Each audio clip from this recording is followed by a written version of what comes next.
तो दोस्तों हम पिछले क्लास में रूल नंबर 6 तक देख चुके थे, रूल नंबर 7 देख रहे हैं। अगर ईट का प्रयोग सब्जेक्ट के रूप में हो, ईट का प्रयोग किस तरह हो तो सब्जेक्ट के रूप में, उसके बाद बी के किसी फॉर्म का प्रयोग हो, उसके बाद क्या हो बी के किसी फॉर्म का प्रयोग हो, तो उसके बाद प्रोनाउन के नेगेटिव केस का प्रयोग होता है।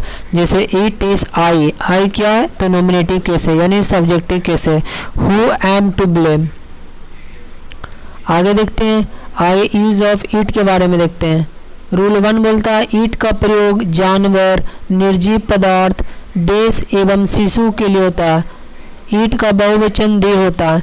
ईट का प्रयोग कहाँ करते हैं? जानवर के लिए, निर्जीव वस्तु, निर्जीव पदार्थ, देश के लिए एवं शिशु के लिए भी ईट का प्रयोग करते हैं। क्यों? क्योंकि शिशु से कहने का तात्पर्य है कि वह मेल भी हो सकता है, फीमेल भी हो सकता है, क्योंकि शिशु में क्या होता है चाइल्ड भी आ सकती है, चाइल्ड कहते हैं, वो मेल चाइल्ड भी हो सकता है, फीमेल चाइल्ड भी होता है। इसलिए हम शिशु का प्रयोग कैसे करते हैं तो इसको करते हैं, इसके साथ ईट का प्रयोग करते हैं। जैसे America is a developed country, eat is a super power, तो ईट किसके लिए प्रयोग हुआ तो अमेरिका के लिए, तो ईट का प्रयोग देश के सेंस में भी हम करते हैं। अगला श्रीलंका एंड पाकिस्तान और developing country, they are facing internal terrorism, तो श्रीलंका एंड पाकिस्तान इसके लिए हम बहुवचन में ईट का दे का प्रयोग किए। तो बहुवचन में ईट का दे, ईट का बहुवचन क्या होता है तो दे होता है, तो इसके साथ हम क्या करते हैं दे का प्रयोग करते हैं। रूल नंबर 2 देखते हैं अब। रूल नंबर 2 बोलता है ईट का प्रयोग टाइम, समय, वेदर, मौसम, टेम्परेचर, तापमान, डिस्टेंस, दूरी या अन्य प्राकृतिक घटना को एक्सप्रेस अभिव्यक्त करने के लिए इंट्रोडक्टरी सब्जेक्ट के रूप में होता है। इस केस में क्या करते हैं ईट को एम्प्टी ईट कहा जाता है, क्योंकि इसका कोई अर्थ नहीं होता। इस केस में क्या बोलते हैं, अब यहाँ पर ध्यान रखिएगा कि ईट का प्रयोग टाइम के, वेदर, मौसम, टेम्परेचर, तापमान तथा डिस्टेंस, दूरी या अन्य प्राकृतिक घटना को एक्सप्रेस यानी अभिव्यक्त करने के लिए इंट्रोडक्टरी सब्जेक्ट के रूप में होता है। इस केस में ईट को एम्प्टी ईट कहा जाता है। क्यों? क्योंकि इसका अर्थ होता है, इसका कोई अर्थ नहीं होता। जैसे it is raining, it is winter, it is March, it is morning, it is 6 o'clock, it is Monday. तो ये रेनिंग क्या हुआ प्राकृतिक घटना को अभिव्यक्त कर रहा है। इट इज़ विंटर वेदर को दिखा रहा है।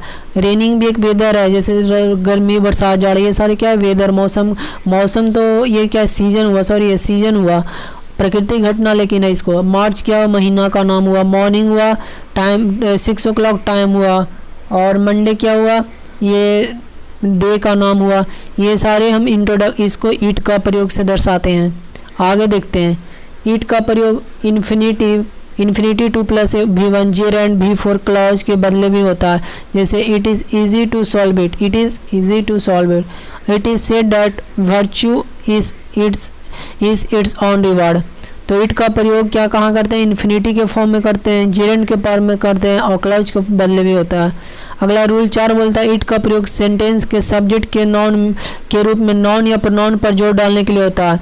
ईट का प्रयोग कहाँ करते हैं सेंटेंस के सब्जेक्ट के रूप में नॉन या प्रोनाउन पर जोर डालने के लिए होता है। जैसे it was he who made his mistake, तो ही प्रोनाउन है तो उसके लिए सब्जेक्ट पर जोर डालने के लिए ईट का प्रयोग करते हैं। इट वाज यह वही था, ही मतलब ही हुआ है तो उसी पर क्या कर रहे हैं जोड़ रहे हैं, यह वही है, यह वही है तो ही पर जोड़ दे रहे हैं। तो ईट का प्रयोग हम कहाँ करते हैं सब्जेक्ट पर जोड़ देने के लिए भी करते हैं, नॉन पर जोड़ देने के लिए, नॉन या प्रोनाउन पर। रूल 5 कहता है ईट का प्रयोग फ्रेज या क्लॉज को इंट्रोड्यूस करने के लिए होता है। ईट का प्रयोग कैसे करते हैं तो फ्रेज या क्लॉज को इंट्रोड्यूस करने के लिए भी करते हैं। जैसे the record will break today is probable, clause है that the record will break, तो it is probable that the record will break today, it is probable that record will, तो it is probable संभावना है कि that record will break today। तो it का प्रयोग किस तरह भी किए क्लॉज या फ्रेज को इंट्रोड्यूस कराने के लिए भी। आगे देखते हैं difference between this and it. तो अब हम देखेंगे दिस THIS दिस और इट के बीच में अंतर क्या है? तो दिस का प्रयोग किसी व्यक्ति के लिए, कोई व्यक्ति हो सकता है, वस्तु का नाम हो सकता है, पहचान हो सकता है, परिचय हो सकता है, जैसे आपका वोटर आई कार्ड इसमें परिचय का सेंस है, पहचान है कि आपका ये आइडेंटिटी है। कोई राम है तो उसका अलग पहचान होगा, श्याम है तो उसका अलग पहचान होगा। समीपता आदि का बोध कराने के लिए होता है, न कि ईट का। यानी दिस का प्रयोग कैसे करते हैं? व्यक्ति के लिए, वस्तु का नाम हो, कोई वस्तु हो नाम, जैसे book, the book, this book होगा, व्यक्ति होगा, पहचान होगा, पहचान कोई व्यक्ति राम है तो राम का अलग पहचान होगा, श्याम है तो उसका अलग पहचान होगा, उसका परिचय होगा कि तुम कहाँ रहते हो। समीपता होगा आदि को बोध कराने के लिए क्या करते हैं? दिस का प्रयोग करते हैं, न कि ईट का प्रयोग करते हैं। जैसे बोले this is a book, this is a pen, ये सारे क्या हुआ? दिस का प्रयोग हुआ, वस्तु का नाम से होगा। अगला ईट का प्रयोग समय। ईट का प्रयोग कैसे करते हैं? तो समय, दूरी, मौसम आदि को बोध कराने के लिए होता है, न कि दिस का। यहाँ पर ईट का प्रयोग करते हैं, जैसे इट इज़ 10 AM तो समय बता रहा है। इट इज़ विंटर तो ये क्या है? सीजन, मौसम सीजन बता रहा है कि कौन सा सीजन है। इट इज़ नाइट, ये सारे क्या ईट का प्रयोग करते हैं। अगला दिस के बाद नॉन का प्रयोग हो सकता है। दिस के बाद क्या हो सकता है? नॉन का प्रयोग कर सकते हैं। जैसे बोले this book is mine, this book is mine तो दिस के बाद क्या है? नॉन है। बुक क्या है? नॉन है। नॉन क्या है? तो वस्तु का नाम है। नॉन टॉपिक हम देख लिए हैं। अगला इट इज़।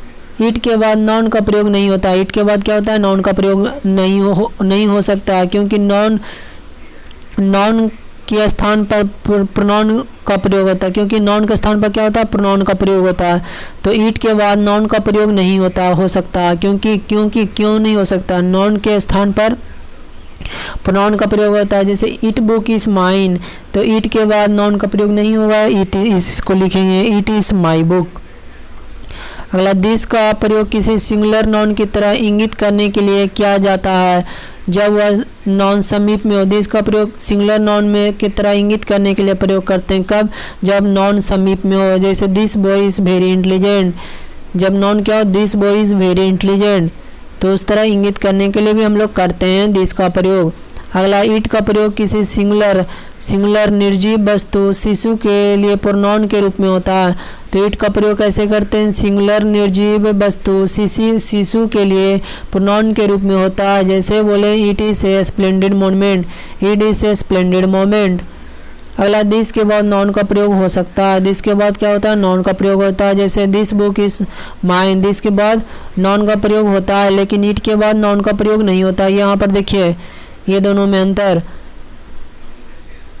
यहाँ पर देखिए ईट का प्रयोग किसी सिंगुलर निर्जीव वस्तु शिशु को प्रोनाउन को इंगित करने के लिए करते हैं। उसी तरह दिस का प्रयोग किसी सिंगुलर नॉन की तरह इंगित करने के लिए करते हैं जब नॉन समीप में हो। अगला है साथियों यूज ऑफ प्रोनाउन और पोसेसिव केस। प्रोनाउन और पोसेसिव केस का यूज देखते हैं। जैसे नॉमिनेटिव केस कहने का मतलब है सब्जेक्टिव केस, पोसेसिव एडजेक्टिव और पोसेसिव प्रोनाउन। आई का नॉमिनेटिव केस में है तो इसका पोसेसिव एडजेक्टिव माई होगा और पोसेसिव प्रोनाउन माइन होगा। बी का नॉमिनेटिव केस में है तो इसका पोसेसिव केस आवर होगा और पोसेसिव प्रोनाउंस आवर्स होगा, वो योर है। यू नॉमिनेटिव केस में है तो पोसेसिव एडजेक्टिव में योर होगा और पोसेसिव प्रोनाउंस में योर्स होगा। ही नॉमिनेटिव केस में है तो हिज पोसेसिव एडजेक्टिव होगा और हिज पोसेसिव प्रोनाउन होगा। सी क्या है नॉमिनेटिव केस में तो इसका पोसेसिव एडजेक्टिव हर होगा और पोसेसिव प्रोनाउंस हर्स होगा। इट का नॉमिनेटिव केस है तो इट्स इसका पोसेसिव एडजेक्टिव होगा और पोसेसिव प्रोनाउन इसका नहीं बनता है। दे का पोसेसिव एडजेक्टिव देयर होता है और पोसेसिव प्रोनाउन देयर्स होगा, ये लग जाएगा।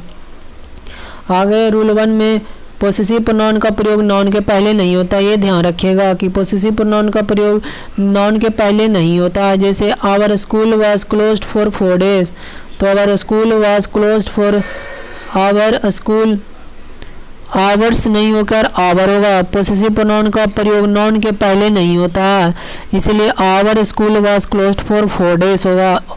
आवर्स क्या हो गया तो पोसेसिव प्रोनाउन होगा, क्योंकि यहाँ भी देखिए पोसेसिव प्रोनाउन क्या हुआ, आवर्स हुआ, इसलिए यहाँ नाउन के पहले यूज नहीं करते हैं पोसेसिव प्रोनाउन का, तो यहाँ गलत है, इसीलिए हम उसको आवर में चेंज कर देंगे और इसके अब जाकर सही हो गया भाग। तो अब यहाँ नोट करेंगे, नोट में देखते हैं, नोट में दिया हुआ है कि पोसेसिव एडजेक्टिव का प्रयोग नाउन के पहले होता है। तो क्या होता है, पोसेसिव एडजेक्टिव का प्रयोग होता है नाउन के पहले, लेकिन पोसेसिव प्रोनाउन का प्रयोग नहीं होता है। जैसे बोले दिस इज माई बुक, तो बुक क्या हुआ, नाउन हुआ, माई क्या हुआ, तो पोसेसिव एडजेक्टिव हुआ। इसके पहले दिस इज माई, इसका माई का पोसेसिव प्रोनाउन क्या होगा, पोसेसिव प्रोनाउन में माइन होगा, लेकिन माइन का प्रयोग नहीं करेंगे, क्या करेंगे, तो पोसेसिव एडजेक्टिव का प्रयोग करेंगे नाउन के पहले। तो ठीक, आगे देखते हैं। अगर नाउन का उल्लेख हो चुका है, नाउन का उल्लेख पहले हो चुका है या पहले से ज्ञात हो, तो उसका उल्लेख फिर से नहीं करना चाहिए। कोई सेंटेंस में नाउन का प्रयोग हो चुका है और उसका उल्लेख यानी उसका ज्ञात हो चुका है, तो उसके बाद दोबारा हम नाउन का उल्लेख नहीं करेंगे तथा पोसेसिव प्रोनाउन का प्रयोग किया जाना चाहिए। उसके बाद क्या करना चाहिए, पोसेसिव प्रोनाउन का प्रयोग करना चाहिए। जैसे दिस बुक इज़ माइन, तो बुक का उल्लेख हो गया तो दिस बुक इज़ माइन। आगे देखते हैं पोसेसिव प्रोनाउन और meaning, possessive adjective plus noun के फॉर्म में मीनिंग देखते हैं। जैसे माइन करने का सेंस है तो माई प्लस नाउन होता है, माइन बोलें तो माई प्लस नाउन, आवर बोलें तो आवर प्लस नाउन, योर्स बोलें तो योर प्लस नाउन, हिस बोलें तो हिस प्लस नाउन, हर्स बोलें तो हर प्लस नाउन, देयर्स बोलें तो देयर प्लस नाउन। ये क्या हुआ, पोसेसिव प्रोनाउन, इसका अर्थ हुआ। जैसे माइन बोलें तो कहने का सेंस है कि this is my book, mine में छिपा हुआ अर्थ माई, माई मतलब माई प्लस नाउन छिपा हुआ अर्थ। और उसी तरह आवर्स में छिपा हुआ है आवर प्लस नाउन, आवर्स में क्या छिपा हुआ है, तो आवर प्लस नाउन, मतलब कि आवर्स कहने से सेंस होता है कि पोसेसिव एडजेक्टिव प्लस नाउन उसमें ऐड होता है, यानी पोसेसिव एडजेक्टिव का सेंस दिखा रहा है, नाउन का भी सेंस दिखा रहा है। आगे देखते हैं। अगला है हिस का प्रयोग पोसेसिव एडजेक्टिव एवं पोसेसिव प्रोनाउन दोनों में ही करते हैं। हिस का प्रयोग कैसे करते हैं, तो पोसेसिव एडजेक्टिव हो या पोसेसिव प्रोनाउन हो, दोनों में ही रूप में होता है। अगला इट्स का प्रयोग पोसेसिव एडजेक्टिव के रूप में होता है, इसका प्रयोग पोसेसिव प्रोनाउन के रूप में नहीं होता है। तो इट्स का प्रयोग हम कैसे करते हैं साथियों, तो पोसेसिव एडजेक्टिव के रूप में करते हैं, पोसेसिव प्रोनाउन के रूप में नहीं करते हैं। जैसे यहाँ देखिए, यहाँ दिया हुआ है इट का प्रयोग, इट है नॉमिनेटिव केस में, तो इसका पोसेसिव एडजेक्टिव क्या हुआ, इट्स हुआ, लेकिन इसका पोसेसिव प्रोनाउन नहीं होता है, यह बात ध्यान रखिएगा। आगे देखते हैं। रूल नंबर 2 बोलता है कि पोसेसिव प्रोनाउन का प्रयोग किसी सेंटेंस के वर्ब के सब्जेक्ट के रूप में होता है। तो पोसेसिव प्रोनाउन का प्रयोग कैसे करते हैं, किसी सेंटेंस, कोई सेंटेंस है कि वर्ब के सब्जेक्ट के रूप में होता है, कि सब्जेक्ट के वर्ब के सब्जेक्ट के रूप में होता है। कोई वर्ब जैसे yours is a new car, तो योर्स अर्थ योर कार इज न्यू, अर्थ इसका जैसे इस क्या है तो सब्जेक्ट का वर्ब हुआ, सब्जेक्ट क्या है तो योर्स हुआ, तो पोसेसिव प्रोनाउन योर्स हुआ। तो इसका प्रयोग कैसे करते हैं, तो सेंटेंस के वर्ब के सब्जेक्ट के रूप में करते हैं। जैसे your is a new car, तो इसका अर्थ हुआ your car is a new, आपका कार क्या है, नया है। अगला हर इज ए ब्यूटीफुल हर, तो यहाँ इस क्या हुआ, हेल्पी सब्जेक्ट का वर्ब हुआ हर का, तो यहाँ हर को किस तरह प्रयोग किया, हर, लेकिन हर क्या है तो पोसेसिव प्रोनाउन, लेकिन उसका यूज किस तरह किए, तो इसको हम सेंटेंस के सब्जेक्ट के रूप में किए। तो इसका अर्थ हुआ hers house is a beautiful, hers house is a beautiful. आगे देखते हैं। रूल नंबर 3 बोलता है पोसेसिव प्रोनाउन का प्रयोग किसी सेंटेंस के वर्ब के ऑब्जेक्ट के रूप में होता है। पोसेसिव प्रोनाउन का भी हम देखें सब्जेक्ट के रूप में होता है, किसी सब्जेक्ट के वर्ब के सब्जेक्ट के रूप में होता है, वर्ब के सब्जेक्ट के रूप में होता है। अब यहाँ देख रहे हैं कि पोसेसिव प्रोनाउन का प्रयोग किसी सब्जेक्ट के वर्ब के ऑब्जेक्ट के रूप में भी होता है, सब्जेक्ट में भी होता है, ऑब्जेक्ट में भी होता है। जैसे he has lost my book as well as your, तो he has lost my book as well as yours, तो yours क्या हुआ, पोसेसिव प्रोनाउन हुआ। my book पोसेसिव प्रोनाउन देखें ना, यहाँ पर देखिए पोसेसिव प्रोनाउन क्या हुआ, योर हुआ, माइन हुआ, आवर्स हुआ, हिस हुआ, हर हुआ, देयर हुआ। ठीक है, यहाँ पर यही तो बोल रहे हैं कि यहाँ पर देखिए, यहाँ पर यही ना है कि ही हैज़ लॉस्ट वर्ब का ये ऑब्जेक्ट के रूप में काम किया, यही ही has lost my book as well as your books. अगला save your time and my too, तो इसका अर्थ होता है save your time and my time too. तो आज तक के लिए बस यही इतना ही रखते हैं। वीडियो अच्छा लगा तो सब्सक्राइब कर लें।